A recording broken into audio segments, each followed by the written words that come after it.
예, 주말농부TV입니다. 또 오랜만에 이제 세컨하우스에 왔는데 잔디밭에 풀이 엄청났습니다. 이제 아직 잔디도 근데 너무 가물어서 그런지 잔디도 잘 안 크고, 근데 풀만 막 자라요. 풀이 막 자라서 지금 올해 한 3번이나 깎았는데도 어디서 풀씨가 이렇게 날아왔는지 계속 자랍니다.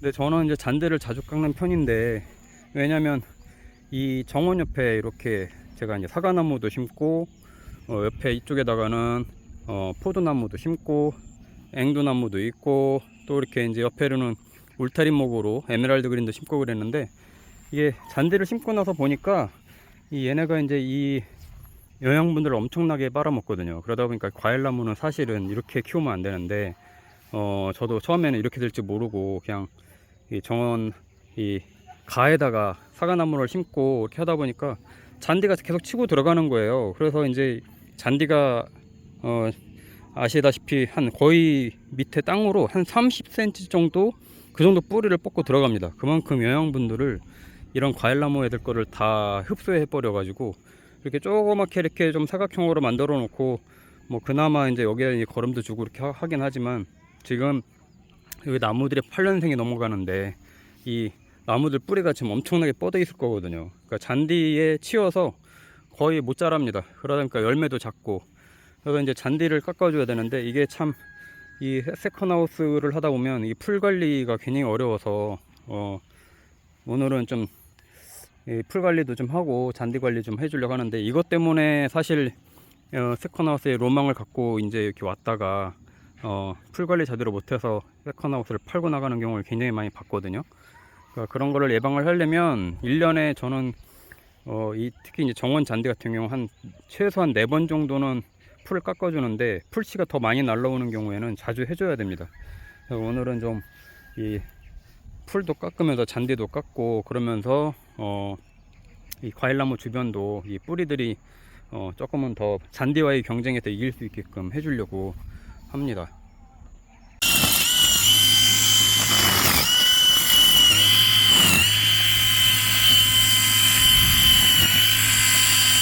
원래는 이제 전기줄로 연결해서 이렇게 잔디를 깎고 그랬는데, 이런데 이렇게 조그만 공간은 이런 줄로 된, 줄로 이렇게 지금 보면 쇠로 된 날이 아니고 줄로 된 날이에요. 그걸로 이렇게 조금씩 이렇게 대주면 간단하게 할 수 있는 것 같아요. 이건 이제 무선으로 충전해 가지고 쓰는 예초기고요. 이런 거 뭐 하나 있으면은 굉장히 효율적으로 쓸 수 있으니까, 이렇게 하면 그냥 작은 풀들도 이렇게 자를 수 있고 굉장히 편리한 것 같습니다. 그동안에 전기줄로 연결해 가지고 했었거든요. 그러다 보니까 귀찮아 가지고 계속 이 풀들을 방치하게 되더라고요. 그래서 이렇게 조그만 예초기 하나 구매를 했는데, 무선 예초기로 이렇게 잔디 관리를 해주면, 옆에 이제 이렇게 지금 에메랄드 그린 나무도 이렇게 뿌리를 많이 뻗고 들어오는데, 이런데 이렇게 좀 풀 관리를 해줘야 잘 살 수 있습니다. 이 세컨하우스에서 가장 큰 고민거리가 이 풀 관리인데, 아마 이제 장마철 지나고 나서부터는 더 풀들이 많이 자랄 거라서 지금부터 이제 관리를 해줘야 됩니다. 이거 풀 관리 제대로 안 해주면 정말 이 주말주택 또는 세컨하우스는 나중에 정말 가기 싫어질 정도로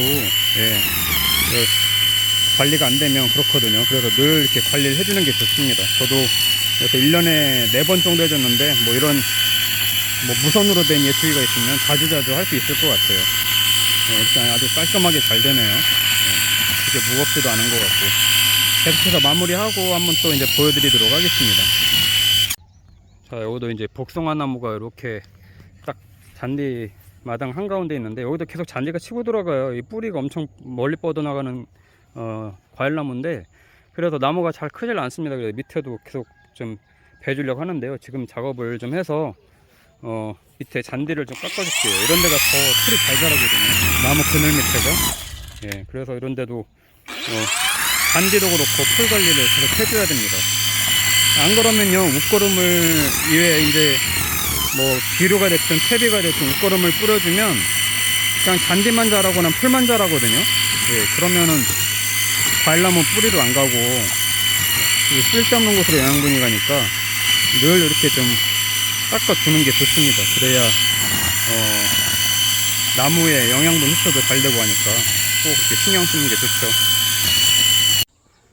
네, 대략 잔디하고 풀을 대략 깎고 이렇게 좀 정원을 보고 있는데요. 그래도 어느 정도 좀 정리가 되니까 좀 깔끔해 보입니다. 이게 워낙 잔디가 풀이 많을 때는 정말 이렇게 과일나무, 이 포도나무 보세요. 제가 비교해 드릴게요. 이 잔디 관리를 제대로 못하거나 잔디 옆에 이렇게 과일나무를 심으면 얘가 있고 저 끝에 포도나무가 하나 있어요. 이 캠벨 포도나무인데 두 개를 똑같이 심은 거거든요. 근데 얘는 굉장히 작아요. 한 손으로 다 잡힐 정도로. 저쪽에는 거의 나무 크기거든요. 이게 잔디에 치여가지고 잘 안 자랍니다. 이쪽에 공간이 있음에도 불구하고 뿌리가 이쪽으로 안 가고 이쪽에 지금 굉장히 많이 뿌리가 있는 것 같아요. 그 잔디가 한 30cm 정도 파고 들어가니까 그만큼 이 영양분 흡수를 잔디애들이 해버리는 바람에 이쪽엔 아무리 거름도 주고 유박비료도 주고 뭐 해도 잘 안 큽니다. 나무가 안 크고요. 이쪽은 포도도 포도 봉지 씌워지긴 했지만 나중에 수확할 때 보면 저쪽 나무에서 큰 애들하고 여기서 나온 애들하고 크기 차이가 한 3분의 1 정도 차이는 납니다. 예, 그 정도로 이 잔디하고 과일나무를 같이 심으면 분명히 영향이 크게 가요. 예, 이쪽도 샤인머스켓인데 샤인머스켓을 그래도 조금은 잔디가 없는 쪽으로 이렇게 옮겨서 심긴 했지만 이쪽에는 뿌리는 분명히 또 잔디 쪽으로 갔을 것이라서 그것도 분명히 영향을 줄 겁니다. 예. 그 과일나무 혹시 심으실 때는 정원에서 과일나무 심으실 때는 잔디 없는 곳에서 심으시는 걸 추천드리고 잔디를 꼭 깔아야 될 경우에는 잔디를 그만큼 그쪽은 파내는 게 좋습니다. 파내서 잔디를 없애는 게 좋죠. 이쪽도 마찬가지예요. 여기도 포도나무가 잔디에 있거든요. 여기 쪽도 더 그만큼 퍼내야 되는데 그러질 못해 가지고 나무가 안 큽니다. 이게 계속 조그매요.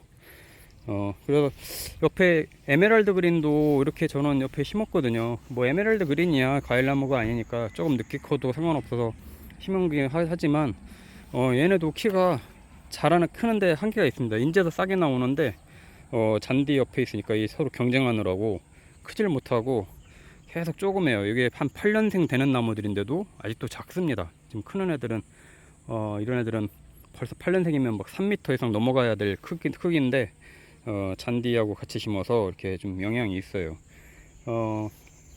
유일하게 잘 크는 애가 무화과입니다. 무화과 나무가 잔디 한가운데 있는데 쟤는 잔디를 이기더라고요. 무화과 나무가. 그래서 무화과 나무는 정말 잘 크는데 다른 이런 사과나무 또 아까 보여드렸던 그런 또 앵두나무, 포도나무 이런 것들은 잔디가 없는 곳에 심거나 잔디를 심더라도 한 반경 한 1m에서 한 2m 정도는 잔디를 심지 않도록 해서 뿌리에 영향이 안 가게 하는 게 좋습니다. 그래서 이제 세컨하우스 만들어 놓고 이렇게 울타리도 심고 뭐 과일나무도 심고 하면서도 괜히 애를 먹는 게 이제 그 관리가 어려워서인데 저도 이제 매주 내려오니까 이렇게 이제 관리가 되지 매주 내려오지 않으면 풀 관리가 제대로 안 돼서 정말 뭐 그냥 오기가 싫죠. 뭐 세컨하우스에 쉬려 오는 건데 일하러 오는 건 아니잖아요. 매번 와서 텃밭에 가서 풀 뽑고 잔디 풀 뽑고 잔디 깎아야 되고 뭐 그러다 보면 지쳐서 오기가 싫어요. 그래서 이제 어떤 분들은 잔디를 안 심고 막 그냥 아스팔트로 또는 시멘트로 이제 깔아버리는 경우가 있고 그런데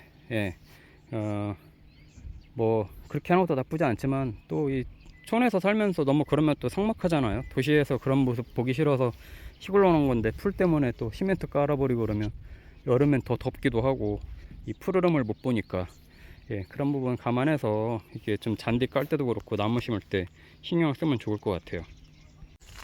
제가 뒷마당 쪽으로 좀 가보고 있는데요. 제가 이 뒤쪽은 그래서 잔디를 안 심고 그냥 이렇게 파쇄석으로만 깔았거든요.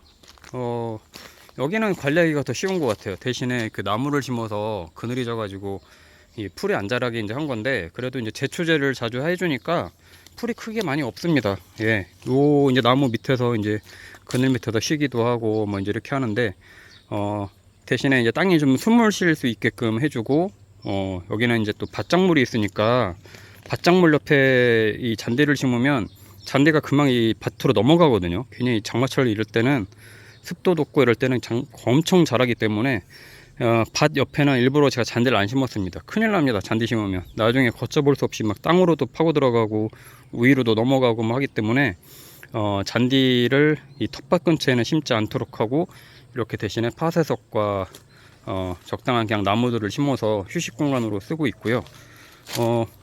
저도 여기도 잔디를 깔고 싶은 욕심이 되게 많았는데 많이 참았죠. 그런데 지나고 나서 보면 그러길 굉장히 잘한 것 같습니다. 예. 그래서 이쪽은 뒷마당은 잔디를 안 심고 파쇄석으로 하고, 앞마당 쪽만 이렇게 가서 한번 볼게요. 앞마당 쪽만 잔디를 심어서 그냥 이렇게 데크에 앉아서 볼 때 푸르른 물 볼 수 있게 이렇게 이제 정리를 했습니다. 예.